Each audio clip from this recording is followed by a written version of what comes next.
సాగర ధైర్యం అయ్యాడు చూడు ప్రతి గుండెలకు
ఎన్డీఏ ప్రభుత్వం అటు కేంద్రంలో ఇటు రాష్ట్రంలో ఏర్పాటై 2 సంవత్సరాలు పూర్తి చేసుకొని విజయవంతంగా పరిపాలన చేస్తున్న సందర్భంలో ఈరోజు కూటమి పార్టీ నాయకులు కార్యకర్తలంతా కలిసి ఇక్కడ సంఘీభావంగా పెద్ద ఎత్తున మోటార్ బైక్ ర్యాలీ నిర్వహించడం జరిగింది. ఈ కార్యక్రమానికి చేసిన అందరికీ నా హృదయపూర్వక నమస్కారాలు. గత ప్రభుత్వ నిర్వాహకాలు మొన్ననే ఈ మధ్యనే పదవీ విరమణ చేసిన సర్పంచులను అడిగితే తెలుస్తుంది. మొత్తం 15th ఫైనాన్స్ నిధులన్నీ కూడా డైవర్ట్ చేసి పంచాయతీలను నిర్వీర్యం చేసిన ఘనత జగన్మోహన్ రెడ్డి గారు తీసుకున్నారు. అదేవిధంగా డ్రిప్ పరికరాలు అందక ఏదైతే పండ్ల తోటలు సాగు చేసుకునే రైతులను అడిగితే తెలుస్తుంది గత జగన్మోహన్ రెడ్డి ప్రభుత్వ నిర్వాహకం. అదేవిధంగా సాగునీరు అందక ఈ రాష్ట్రంలో 1 ఎకరానికి కూడా అదనపు సాగునీటి సౌకర్యం కల్పించినటువంటి రైతు సోదరులు అడిగితే ఈ గత ముఖ్యమంత్రి గారి నిర్వాహకం తెలుస్తుంది. వేరే వారి పేరుతో ఎక్కించుకొని వారి కార్యకర్తల పేరుతో ఎక్కించుకొని వారు చేసిన గూండాయిజాలు దౌర్జన్యాలు ప్రజలను అడిగితే తెలుస్తుంది. కాబట్టి అందరూ కూడా మేల్కొనాలి. అందరూ కూడా కూటమి ప్రభుత్వానికి సపోర్ట్ చేయాలి.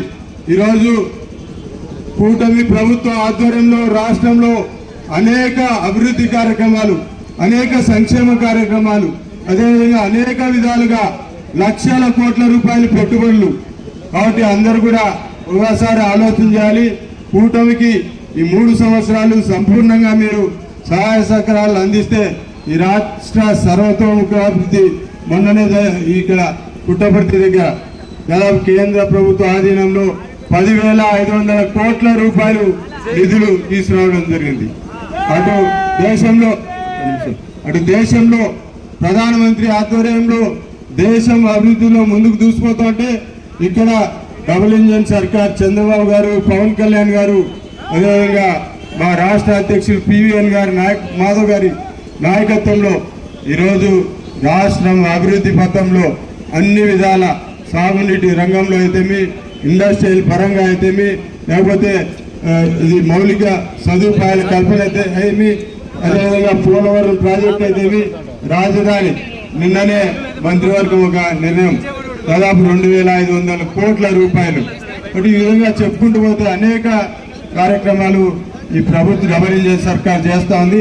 కాబట్టి అందరూ కూడా ముఖ్యంగా ఒక్క రోజు ముందు అనుకొని ఈ రకంగా 2 సంవత్సరాలు పూర్తయిన సందర్భంగా మనము పులివెందుల్లో బైక్ ర్యాలీ పెడితే ఎలా ఉంటుందని మా నాయకులను, తర్వాత కూటమి నాయకులను అడిగితే ఇది చాలా బ్రహ్మాండంగా ఉంటుందని ఒక్క రోజు వ్యవధిలోనే ఇంతటి భారీ కార్యక్రమం అంతా మా కార్యకర్తలు కానీ, అలాగే బీజేపీ నాయకులకు, బీజేపీ కార్యకర్తలకు, అలాగే ముఖ్యంగా పవన్ కళ్యాణ్ అభిమానులందరికీ, అలాగే మా తెలుగుదేశం పార్టీ కార్యకర్తలు, నాయకులకు ఇంత ప్రోగ్రాం ఒక్క రోజులో అరేంజ్ చేసినందువరకు అందరికీ పేరు పేరున నమస్కారాలు తెలియజేసుకుంటూ, అందరూ చూస్తున్నారు ఇప్పుడు కూటమి ప్రభుత్వం ఏర్పడి 2 నెలలైంది, అసలు 2 సంవత్సరాలైంది. ఇప్పుడే మేల్కొని ఏదో రేపు వెన్నుపోటు దినమని ఇక్కడ ఒక కార్యక్రమం చేపడతా ఉన్నారట. నేను వాళ్ళకు సూటిగా అడుగుతున్నా, ఏదైతే పెన్షన్ మేము సూపర్ 6లో చెప్పిన విధంగా 3,000 నుంచి 4,000 రూపాయలు ఒక్కటేసారి పెంచామా లేదా? మీ జగన్మోహన్ రెడ్డి గారు 2,000 నుంచి 3,000 పెంచేదానికి 5 సంవత్సరాలు టైం తీసుకొని దానికి 250 పెంచుతూ పోతా అన్నాడు. అదే మా చంద్రబాబు నాయుడు కూటమి ప్రభుత్వం వచ్చిన తర్వాత 3,000 నుంచి 4,000 రూపాయలు ఒక్కటేసారి సింగిల్ షాట్ లో పెంచాడా లేదా? మీరు 250 పెంచుతూ పోయింది మీది వెన్నుపోటు, మాది కాదు.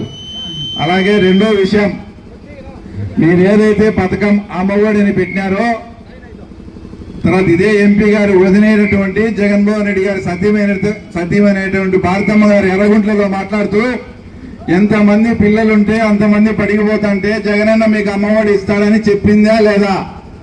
అదే మా కూటమి ప్రభుత్వం వచ్చిన తర్వాత దానే తల్లికి వందనం అని పేరు మార్చి ఎంతమంది స్కూలు పిల్లలు పోతుంటే అంతమందికి తల్లికి వందనం వేచామా లేదా? ఒక ఎగ్జాంపుల్, బగ్గన్నగారిపల్లిలో ఒక తల్లికి 5 మంది బిడ్డలై 5 మంది స్కూల్కు వెళ్తుంటే వేంపల్లి మండలంలో 5 మందికి కూడా తల్లికి వందనం పథకం వర్తింపజేసే ఘనత మా చంద్రబాబు నాయుడు గారిది. ఏమి వెన్నుపోటు? భారతమ్మ గారు పిల్లలందరికీ ఇస్తామని చెప్పి ఒకరికి చెప్పింది వెన్నుపోటా, లేక చంద్రబాబు గారు తల్లికి వందనం పేరుతో ఎంతమంది పిల్లలు పోతుంటే అంతమందికి ఇస్తాననేది అసలు వెన్నుపోటా? ఇక్కడ ఉండే వాళ్ళు మా కార్యకర్తలు ఉన్నారు, తర్వాత వైఎస్ఆర్సీపీ వాళ్ళు కూడా ఎవరైనా ఉంటే వినండి. మీ సతీమణులు కాదు, మీ సోదరీమణులు కానీ ఆర్టీసీ బస్సు ఎక్కితే అక్కడ డబ్బులు పెట్టి టికెట్ కొంటారా, మీరు ఫ్రీగా పోతారా? మీరే చెప్పండి. ఇచ్చిన వాగ్దానం అమలు పరిచే విధంగా తర్వాత మా కూటమి ప్రభుత్వం పనిచేస్తా ఉంది. ఏదో వెన్నుపోటులు. అలాగే మహిళలందరికీ దీపం పథకం కింద ఉచిత సిలిండర్లు ఇస్తామని చెప్పినాం.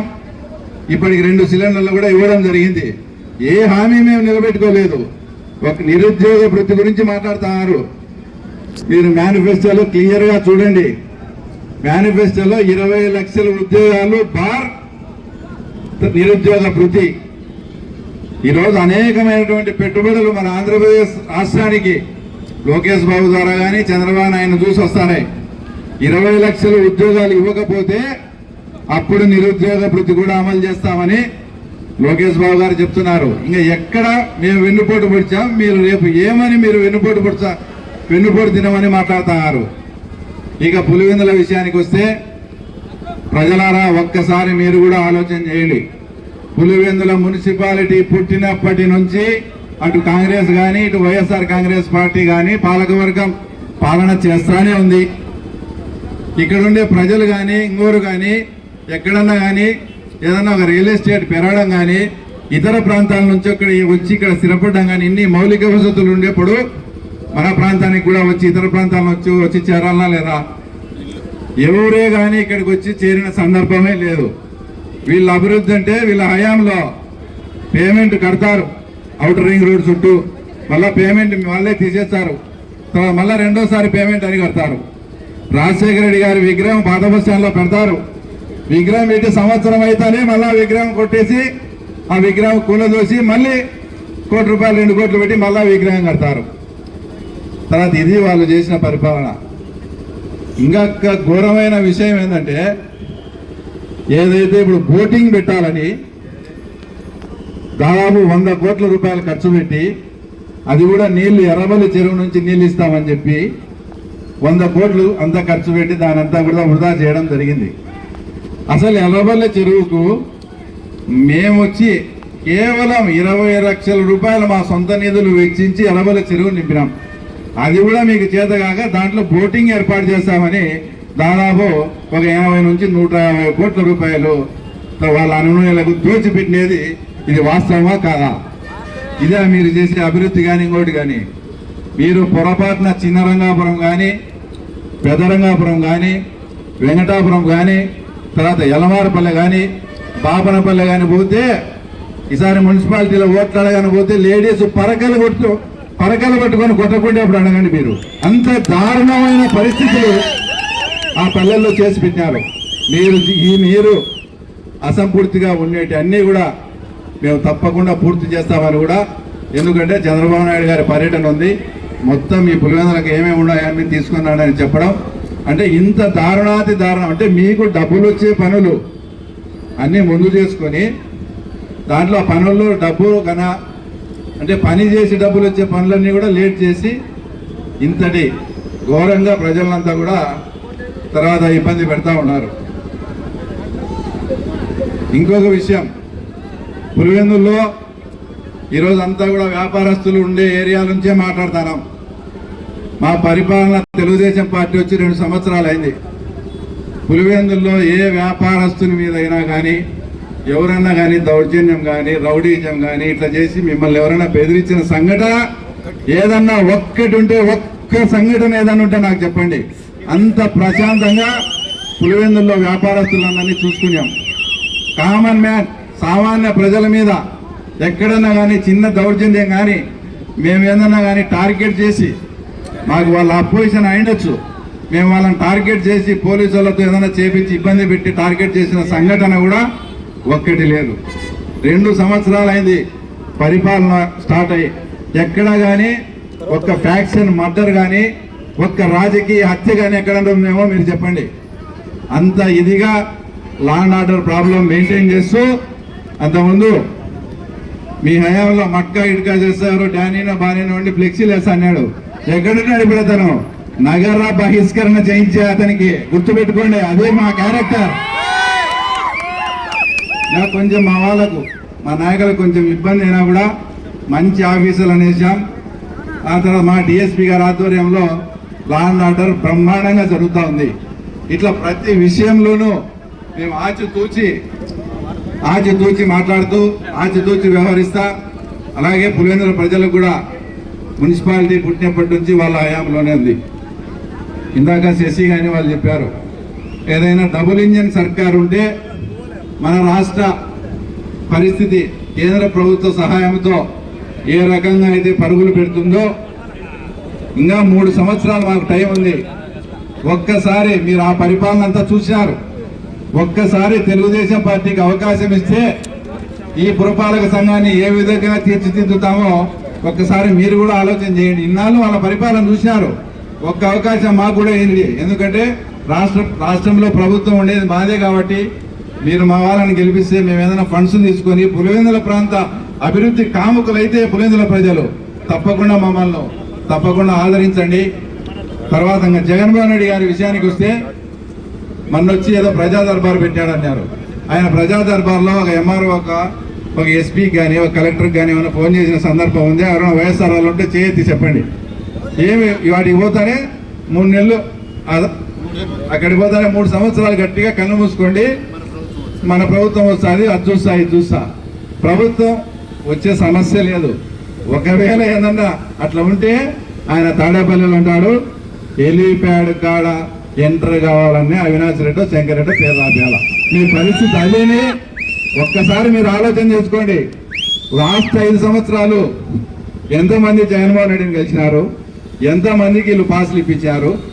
అది కూడా వీళ్ళ గురించి చెప్పే వాళ్ళకి ఇవ్వరు. వీళ్ళకు వ్యతిరేకంగా చెప్పే వాళ్ళకు no pass, no helipad, no entry. వీళ్ళకు అనుగుణంగా చెప్పే వాళ్ళ పేర్లు మాత్రమే ఉంటాయి. ఇంకా ఈయన ప్రజా దర్బార్ ఏంది, ఆ తర్వాత ఈయన చేసేది ఏంది. ఇంకొక విషయం, ఎంపీ గారికి మన ఏదో పులివెందుల కన్నె వేస్తాను అని నన్ను మాట్లాడాడు. మీ సొంత అన్న ఇంట్లో ఉండి, మీ అన్న ఎంబడి 5 సంవత్సరాలుండి మొత్తం రాష్ట్ర ఖజానానంతా దోచి, ఆయన ఎవరు ఎప్పుడు వెనకంబడి ఉండే కేఎన్ఆర్ వాళ్ళ భార్య పేరుతో బ్యాంక్ అకౌంట్ లో 19 కోట్ల రూపాయలు ఉందంటే, ఒక పిఏ దగ్గర అంత డబ్బు ఉందంటే ఇంకా ఈయన కానీ జగన్మోహన్ రెడ్డి కానీ ఎంత సంపాదించిండాలా, ఎంత దోచిపెట్టిండాలా చెప్పండి ఒకసారి. మీరు కూడా ఆలోచన చేయండి. నన్ను ఏందో పులివెందుల కన్నం వేసినారని మాట్లాడుతున్నావు. మీ ఇంట్లో ఉండే మనిషి రాష్ట్రానికే కన్నం వేసినాడు, దాని గురించి మాట్లాడండి. నీకు దమ్ముంటే కేఎన్ఆర్ అవినీతి పడా, కేఎన్ఆర్ మంచోడా అని నువ్వు ధైర్యంగా సర్టిఫై చేయబడు. మా గురించి మాట్లాడడం కాదు. మీ అన్న ఇంట్లో గోతులు తగినారు, ఆ గోతులు పుడిచేది తెచ్చుకో. ఇంకొకటి చివరగా పులివెందుల ప్రజలకు కూడా అప్పీల్ చేస్తాను. గత మున్సిపల్ ఎన్నికల్లో ఇదే మా భాషాను కానీ మా బుక్క భాస్కర్ను పిలిచి ఏదో జాబ్స్ కదా ఇస్తానట్టు మీరు నామినేషన్ వేస్తారంట. తర్వాత మీకు గంజాయి కేసు కావాలా, తర్వాత మట్కా కేసు కావాలా, క్రికెట్ బెట్టింగ్ కేసు కావాలా, యాది కావాలా మీరే తేల్చుకోండి అని మాట్లాడినారు ఇదే పోలీసులు. మేము ఆ రకంగా కూడా చేయం. మొన్న జెడ్పీటీసీ ఎలక్షన్స్లో ఏ రకంగా నామినేషన్ వేసి మీరు ఎలక్షన్ జరుపుకున్నారో అదే రకంగా నామినేషన్ ఇచ్చి పులివెందుల ప్రజల మద్దతు మాకుంది. వాళ్ళు కూడా ఆతృతగా ఎదురు చూస్తా ఉన్నారు, ఎప్పుడెప్పుడు అవకాశం వస్తుందా. ఒక్కసారి పులివెందుల ప్రాంతం వాళ్ళకు కూడా, తెలుగుదేశం పార్టీ వాళ్ళకు కూడా అధికారం ఇస్తే వీళ్ళ పాలన కూడా ఎలా ఉంటారో చూడాలని ఆతృతగా ఎదురు చూస్తున్నారు. కాబట్టి నీకు దమ్ముంటే ఈసారి పులివెందుల మున్సిపాలిటీని నిలబెట్టుకోని కూడా నీకు చేతనైతే ఈసారి పులివెందుల మున్సిపాలిటీ నువ్వు నిలబెట్టుకో. అప్పుడు మళ్ళీ రాజకీయాల గురించి మాట్లాడదామని కూడా ఈ సభాముఖంగా గుర్తు చేస్తూ ఇంతటి భారీ కార్యక్రమానికి విచ్చేసి ఈ కార్యక్రమాన్ని విజయవంతం